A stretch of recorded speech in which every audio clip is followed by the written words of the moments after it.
قربان وبن بابين من برين من حيصى موسى سعيد خضر خارن صالح سعيد نقول شزين برا ناوی ئازیزانی 37 ساڵە بووەتە وێردی زوبانی. دايك ربنا لونقو داي هشت لا هشت سينماي قربان بن دايك نقول ربنا لونقو بابي دايك أخو 4 کوڕ و هاوژینەکەی بەرشاڵاوی کۆمەڵکوژی 8,000 پیاوی بارزانی کەوتون.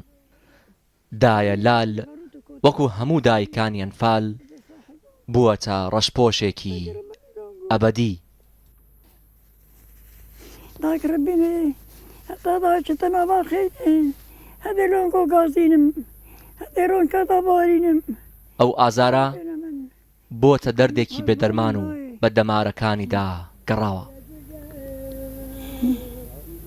زیاتر لە 5 ساڵە تووشی فەرامۆشی بووە.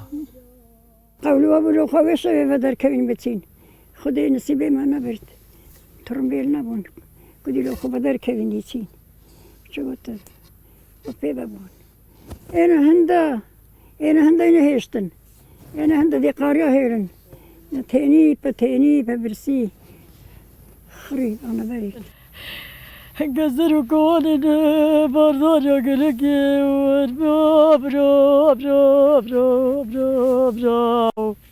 ساڵانێکە ئەم هەنگاوانە تەنیا بەرەو یەک جێژوان دەچن، گۆڕستانی جینۆساید کراوانی بارزانی.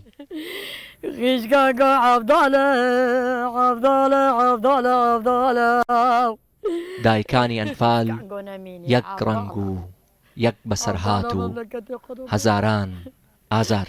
عبدالة مملكتها قصنا ظالم وشي مازي خلاص تبتو بينو خو جينا قصكو أنا لو بتجنخو صار ده صار ما وقتي بما تري لخو تيابو قرم ما تري لمازيا وقتي صار باجي تبيتينا قصكو أنا لو بتجنخو باجي بخودي صار بشتي دار من بشتينا لو بتجنخو حتى بوار من لو تصوبينا سلام عليه جرتينا خزوري من كيمن مروين دو زاواش هوبي ما قوقامي خدي فرصت بدا لويش سفري بين مروينا لبويا نازارەکی من كيف دا فرصت خدي فرصت بدا لەسەر هیچ کام لەم کێلانە ناوی کەس نەنووسراوە و کەس نازانێ کامە گۆڕی کێیە. بەڵام کاتێک کە سوکاری جینۆساید کراوانی بارزانی دێن بۆ ئەم گۆڕستانە هەر جارە و لەسەر گۆڕێک و بە یەکسانی بۆ جینۆسایدی ڕۆحی ئەو کەسانە دەگرین کە تاوانی هەرە گەورەیان کوردبوون و بێدەسەڵات بوونیان بوو لەو کاتەیە کە جینۆساید کران. براکەمەوە وەختو موەزە بوو لە حکوومەتی لە کارگەی ڕستن و چنینی هەولێرێ. ماڵخۆ کاتێک کە 4 برای و باوکیان کۆمەڵکوژ کرد کەمتر لە 15 ساڵی بووە. بەر شاڵاوەکە نەکەوتووە.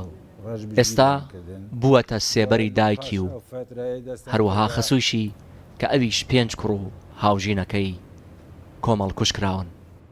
بە شەو دەوران لە مزەمعەکەی داوانی دیکە شەوەی مابوونش هەموو جیران بابم لەو دوایە گیرا پاش 2 مانگ بابم نەگیرا بۆ یەکەم جار ئەمە نەدەوێران بینە دەریا و دەچۆیشێ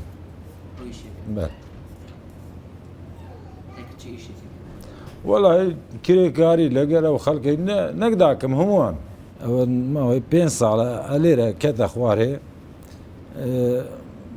سەقات بۆ لە زا کرەی نەمایە و ماوەی 5 ساڵە لەسەر جێکەتە کوڕکچانی ئەنفال کراوانی بارزانی بێگومان کۆبان کاتێک باوکی بەرشاڵاوی کۆمەڵکوژی کەوتووە مانگێکی ماوە بێتە دنیا. ئێستا مامۆستای زانکۆیە. ئەمە جێی شانازیەکە ئێمەیان گەندە ئەم ڕۆژە و هەروەها جوڵاندنی کەیسی جینۆساید کراوان بە شێوەیەکی گشتی بە تایبەتی کەیسی جینۆساید کراوانی بارزانیەکان کە پێویستە ببردرێتە ناو پەرلەمانی عێراق ئێستا ئەم کارە نەکراوە.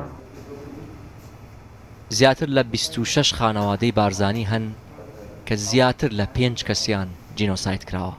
31 تەموزی 1983 دەسەڵاتی سەدام 8,000 پیاوی بارزانی لە بیابانەکانی باشووری عێراق کۆمەڵکوش کرد. لە دوو قۆناغدا 596 ڕووفاتیان هێنرانەوە گۆڕستانی جینۆساید کراوانی بارزانی لە دەبەری بارزان و بوون بە ئارامگەی دڵی دەیان دایکی ئەنفالی وەکو دایە لال. أشهد أن لا إله إلا الله هادی سەلیمی ڕوودا و محمد رسول الله دەبەری بارزان اللهم صل على گۆڕستانی جینۆساید کراوانی أستغفر بارزانی. الله خدایا توبه استغفر الله خدایا توبه